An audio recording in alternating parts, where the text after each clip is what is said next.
جن لوگوں نے ادب کیا ان کے مقدر جاگ اٹھے، ان لوگوں کو خداوند کریم نے دنیائی میں بخت لگائے۔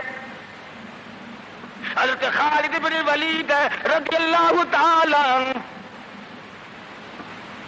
اطلاع دی گئی، خبر ملی کہ عیسائی سردار عیسائی بادشاہ 1.5 لاکھ کے قریب فوج لے کر مسلمانوں پہ حملہ کرنے کے لیے آیا ہے۔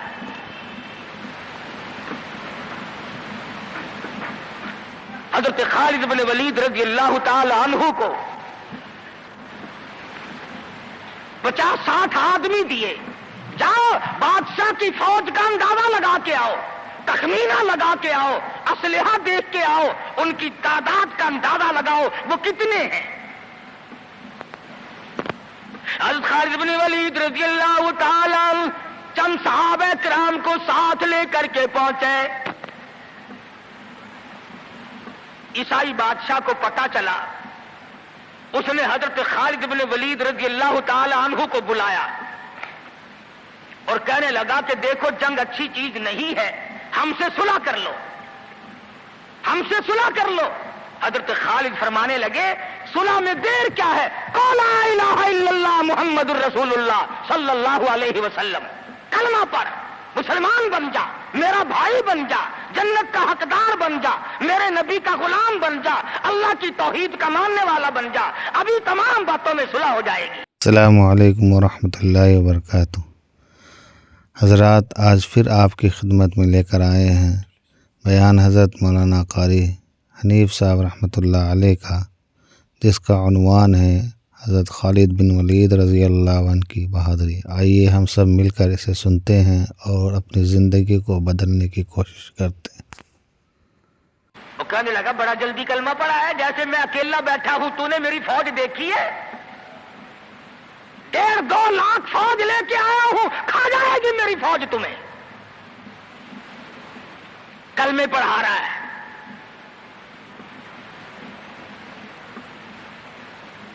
حضرت خالد کو کہنے لگا تجھے پتا نہیں تو کس کے سامنے کھڑا ہے؟ فرمایا ہاں، ایک عیسائی کافر کے سامنے کھڑا ہوں۔ وہ کہنے لگا ہے کوئی جلاد؟ فوراً تلوار لے کر حاضر ہو گئے، کہا اس گستاخ کی گردن کاٹ مارو۔ حضرت خالد کے ساتھ 2 آدمی اور تھے،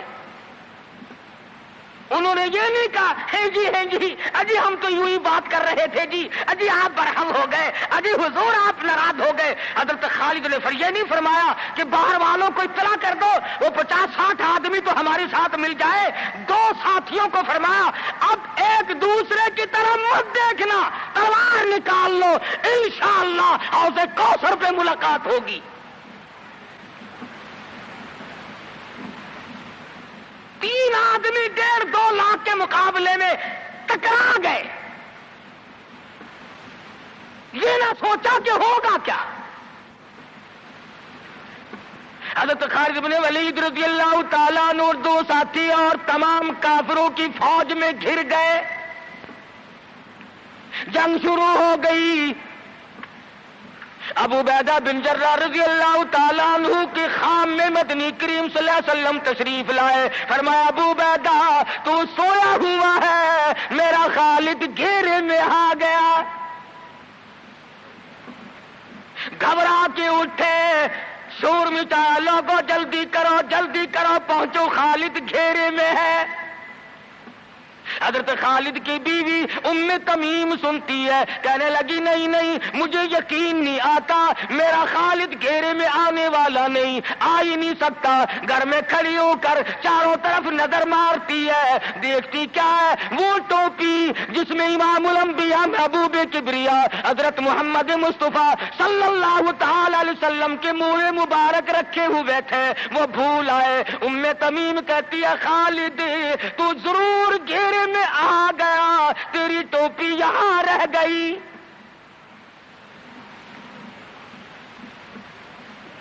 ام تمیم نے ٹوپی لے کر کے شور نہیں مچایا، کپڑے نہیں پھاڑے، چہرہ نہیں نوچا، ابو عبیدہ کے پاس نہیں آئی، بغل میں ٹوپی دبائی، برقع اوڑھا، گھوڑے پہ سوار ہوئی، تلوار لے کر گھوڑے کو سر پٹ چھوڑ دیا۔ صحابہ دیکھ رہے تھے، ارے یہ کون ہے؟ یہ کوئی جاسوس معلوم ہوتا ہے، اسے پکڑو پکڑو پکڑو۔ صحابہ نے گھوڑے دوڑائے، گھیرے میں لے لیا، پوچھا برقع پوش تو کون ہے؟ کہنے لگی نہ چھیڑو، خالد کی بیوی ام تمیم ہوں۔ تو کہاں چلی ہے؟ کہنے لگی میرا خالد گھیرے میں آ گیا، ٹوپی گھر پہ بھول گیا، وہ پہنچانے چلی ہوں، ہمیں دے دے ہم پہنچا دیں گے، تو عورت ذات ہے۔ کہنے لگی خالد کی جو قدر میں جانوں تم نہیں جانتے، جان دے دوں گی مگر ٹوپی کسی کو نہ دوں گی۔ نکل پڑی، آ کے دیکھا تلواریں چل رہی ہیں، گاجر مولی کی طرح آدمی کٹ رہے ہیں، حضرت خالد بن ولید بیچ میں ہے۔ ام تمیم نے تلوار نکال کر چلانی شروع کر دی، گاجر کی طرح لوگوں کو کاٹ مارا۔ خود حضرت خالد کہتے ہیں او میرے ساتھیو، اس نوجوان کو پہچانو، اس برقع پوش کو پہچانو، اس نقاب پوش کو پہچانو، یہ کون ہے؟ جب سامنے گئی، نقاب اٹھا کے کہنے لگی خالد تیری بیوی ام تمیم ہوں، یہ ٹوپی بھول آئے ہو، پہنچانے آئی ہوں۔ اور کراچی کے مسلمانوں تم نے کبھی سوچا نہیں خالد کے سر پہ نبی کی ٹوپی نہیں، جس میں نبی کے بال رکھے ہوئے تھے، وہ گھیرے میں آ گئے۔ آج تیرے پاس قرآن نہیں، تو گھیرے میں ہے۔ وہ ٹوپی گھر پہ بھول آیا تھا، تو قرآن کو مسجد میں قید کر کے آیا، آج تو کفر کے لرزے میں پھنسا ہوا ہے، تو گھیرے میں ہے، تجھے کوئی نہیں نکال سکتا اللہ کے قرآن کے سوا۔ تم کتنی عسکری طاقت بڑھاؤ، تم تعداد بڑھا لو، تم چھوٹے بڑے زور لگاؤ، کتنی تم کوشش کرو، خدا کی قسم جب تک تم اللہ کا قرآن لے کر کے نہیں بیٹھتے اس وقت تک تمہارا گھیرا نہیں ٹوٹ سکتا۔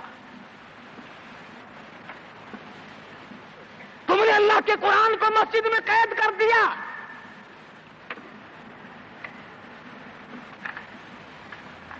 نہ اس کو عوام صدر میں جگہ دی، نہ مارکیٹ میں جگہ دی، نہ محلے میں جگہ دی، نہ برادری میں جگہ دی، نہ خاندان میں کوئی جگہ دی۔ تمام کو اکٹھا کر لو گے، اللہ کے قرآن کو پوچھنے والا کوئی نہیں۔ کون پوچھے؟ حضرت خالد تو صرف ٹوپی بھول کر آئے تھے، ہم نے قرآن ہی بھلا دیا، نبی کی سیرت کا آئینہ بھلا دیا۔ خدا کی قسم نبی نے امانت تمہارے سپرد کی ہے، میدان حشر برپا ہوگا اور اللہ کا پیغمبر کھڑا ہو کر تم سے مطالبہ کرے گا، لاؤ میری امانت کہاں ہے؟ کچھ لوگ کہیں گے اور جی ہم تو عشق کی وجہ سے ایسا کر بیٹھتے ہیں، محبت میں ہمیں پتہ ہی نہیں چلا قرآن کہاں رہ گیا، محبت میں ہمیں پتہ ہی نہیں چلا قرآن رہ کہاں گیا۔ اور تجھے کیسی محبت ہے، تجھے کیسا عشق ہے کہ تجھے آج تک پتہ نہیں چلا۔ عشق تو صحابہ کرام کو تھا۔ مدینہ منورہ ہے، اللہ پاک ہر مسلمان کو مدینہ پاک کی زیارت نصیب فرمائے۔ خدا کی قسم مدینے کی ہوا میں جو خوشبو ہے تمہاری، وہ کستوری میں نہیں ہو سکتی، وہ مشک میں نہیں ہو سکتی، وہ عنبر میں نہیں ہو سکتی، وہ زعفران میں نہیں ہو سکتی۔ ارے مدینے کی ہوا میں جو خوشبو ہے، جو گنبد خضرا سے ٹکرا کر آتی ہے، اس ہوا میں خوشبو بھی نرالی ہے۔ صحابہ کہتے ہیں کہ جب ہم نبی صلی اللہ علیہ وسلم کو تلاش کرنے کے لیے نکلتے تو کسی سے پوچھتے نہیں پھرتے تھے، بلکہ مدینے کی ہوا بتاتی تھی ادھر آؤ ادھر آؤ، حضور ادھر تشریف لے گئے۔ مدینہ منورہ میں ایک جنگ کی تیاری فرمائی، صحابہ اکرام کا لشکر تیار فرمایا حضور اکرم صلی اللہ علیہ وسلم نے۔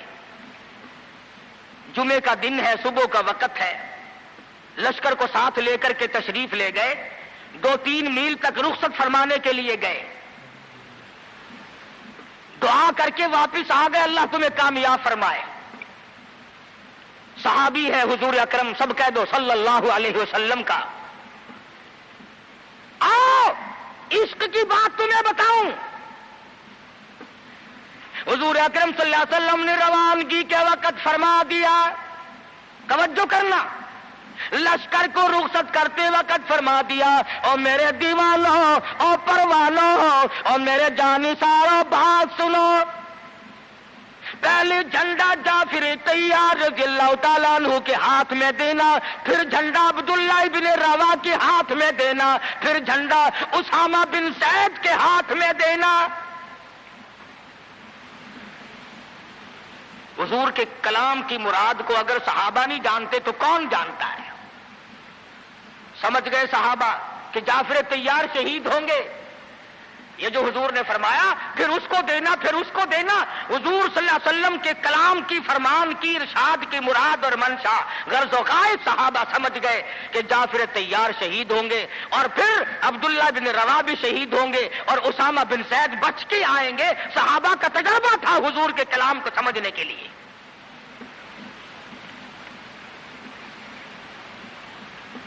عبداللہ ابن روا رضی اللہ تعالی عنہ نے سوچا کہ تسلی تو میری ہو گئی کہ میں شہید ہوں گا، اس جنگ میں واپس نہیں آؤں گا، مگر چلو جمعے کا دن ہے، سواری میری بڑی تیز ہے، میں آخری جمعہ سرکار دو عالم صلی اللہ علیہ وسلم کے پیچھے کیوں نہ پڑھوں، اور جمعہ پڑھ کے جاؤں گا، ایک مرتبہ اور اپنے آقا کا دیدار کروں گا۔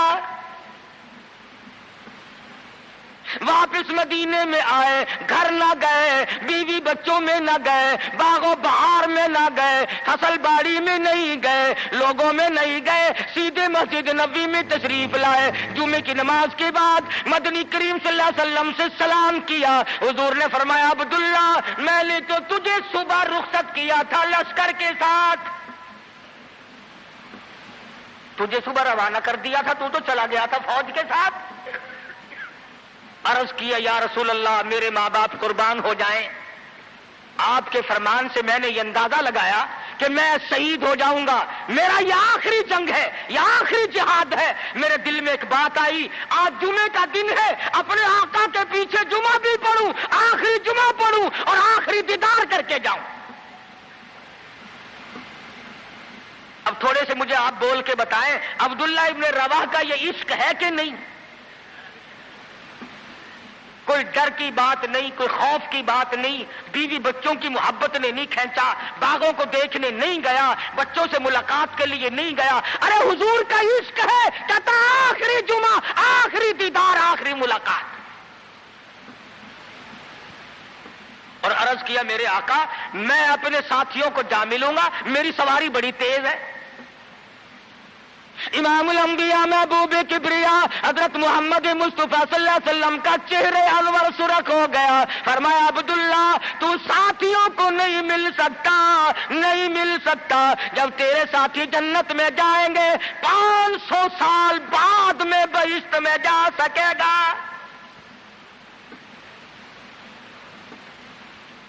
کیوں؟ اس لیے چاہے تم عشق کے تحت آئے، محبت کی وجہ سے آئے، جذبے کی وجہ سے آئے، جمعے کے لیے آئے، میرے دیدار کے لیے آئے، میری ملاقات کے لیے آئے، جب میں نے رخصت کر دیا تھا میرے حکم میں تاخیر کیوں کی؟ پتا چلا عشق بھی وہ مقبول ہے جو حضور کی غلامی کے اندر ہو۔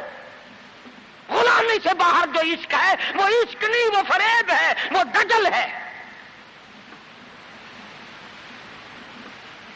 آج آپ دیکھ لیں، نام دیکھو، شکل دیکھو، نام ہوگا عاشق رسول، اور شکل دیکھو تو خدا کی قسم بالکل ایسا معلوم ہوگا جیسے اندرا کا بھتیجا ہو۔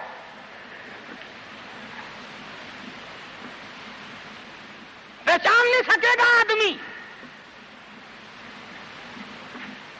کیا کر سکتا ہے آدمی شکل میں؟ صورت نہیں، سیرت نہیں، لباس نہیں، اخلاق نہیں، کردار نہیں، تمام چیزوں کا تختہ نکال کے رکھ دیا ہے۔ اور آج قوم اسی وجہ سے مصیبتوں سے دوچار ہے، وہ نرغے میں پھنسی ہوئی ہے، وہ نکل نہیں سکتی، وہ سہارا ڈھونڈ رہی ہے مادی قوت کا۔ حضور ناراض ہو گئے صلی اللہ علیہ وسلم۔ صحابی کہتے ہیں میں چاہتا تھا زمین پھٹ جائے، مجھے لقمہ بنا کر نگل جائے، صحابی کہتا ہے مجھے زندگی تلخ لگنے لگی، ہائے میرے آقا مجھ سے ناراض کیوں ہو گئے؟ عبداللہ بن روا تشریف لے گئے، گھر پھر بھی نہیں گئے، بال بچوں میں پھر بھی نہ گئے، اور جا کر کے جہاد میں شریک ہو گئے۔ 3 دن گزر گئے، کوئی چیز حلق میں نہ گئی، کمر سیدھی نہیں ہو سکتی تھی، جنگ سخت تھا، لڑائی شدید تھی، تلواریں چل رہی تھی۔ عبداللہ بن روا فرماتے ہیں مجھے بھوک لگی، سیدھا کھڑا نہیں ہو سکتا تھا، مجھے یاد آیا میرے تھیلے میں گوشت کے خشک ٹکڑے موجود ہیں، میں ان کو منہ میں لے کر ذرا چوسنے لگا، مجھے مدینے کا باغ یاد آیا، مجھے بیوی یاد آئی، مجھے اولاد یاد آئی۔ اے نبی کے دیوانے کا طرز زندگی دیکھ۔ صحابی کہتا ہے میں نے انگلی حلق میں ڈال کر وہ بوٹی باہر نکال دی، کہا اچھا میں تجھے کچھ کھانے کے لیے دینے لگا ہوں تو یہاں بیٹھ کر گھر یاد آیا، کھڑے ہو گئے اور فرمانے لگی اور میری بیوی اور تمہیں طلاق ہو،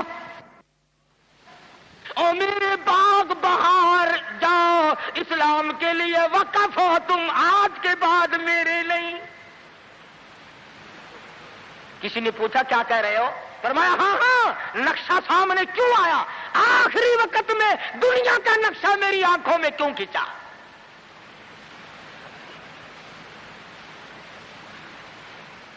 صحابی نے اپنے دل میں تصور بھی لانا اچھا نہ سمجھا، میری عاقبت خراب نہ ہو جائے، میری آخرت نہ بگڑ جائے۔ عبداللہ بن روا تلوار لے کر کھڑے ہو گئے، کسی نے لکھا 3 دن کا، بعض نے لکھا 5 دن کا بھوکا صحابی ٹکڑے ہو گیا۔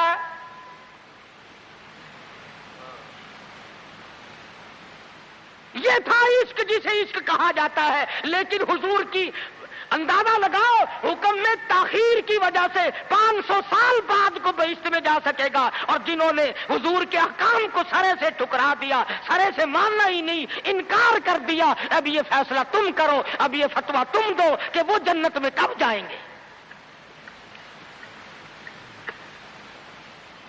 امام الانبیاء محبوب کبریا حضرت محمد مصطفیٰ صلی اللہ تعالی علیہ وسلم کے دیوانوں نے حد کر دی، پروانوں نے حد کر دی، جس صورت سے بھی ان کو لگایا گیا اسی صورت سے وہ آگے بڑھتے رہے۔ فاروق اعظم کی حکومت ہے، سب کہہ دو رضی اللہ تعالی عنہ۔ مصر کے علاقے میں کافروں نے ایک سازش بنائی، لڑکیوں کو ہار و سنگار کر کے کوٹھے پہ کھڑا کر دیا۔ پروگرام مسلمانوں کو پہلے معلوم ہو گیا کہ مسلمان فوج کے کلچر کو تباہ کرنا چاہتے ہیں، مسلمان کے اخلاق و کردار کو برباد کرنا چاہتے ہیں۔ فاروق اعظم کو خط لکھا، اور راستہ کوئی نہیں فوج کے گزرنے کا، ایک ہی راستہ ہے، اور اس راستے کو خراب کر دیا گیا، اس راستے میں کانٹے بچھا دیے گئے، حسن کی دولت بکھیر دی گئی تاکہ مسلمانوں کا دل خراب ہو۔ ارے یہ کافر کا بھی عقیدہ ہے کہ اگر مسلمان کا پاؤں پھسل گیا پھر یہ جہنم سے اڑے نہیں ٹھہرتا۔ فاروق اعظم رضی اللہ تعالیٰ عنہ نے خط کا جواب دیا اور صاف صاف لکھ دیا کوئی پریشانی کی بات نہیں، ساری فوج کو اکٹھا کر کے قرآن کی آیت سنا دو، ساری فوج کو اکٹھا کر کے قرآن سناؤ۔ چنانچہ کمانڈر نے، سپہ سالار نے فوج کو اکٹھا کیا اور قرآن کریم سنا دیا، وَقُلْ لِلْمُؤْمِنِينَ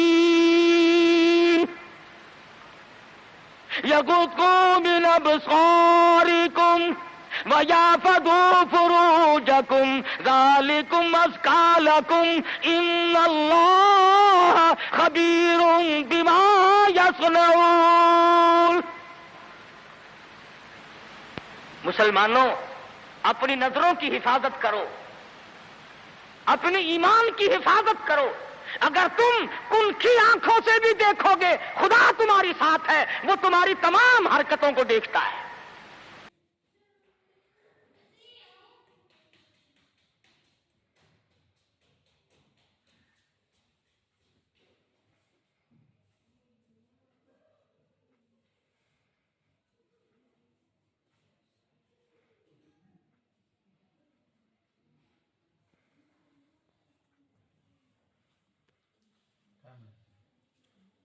ابھی 2 منٹ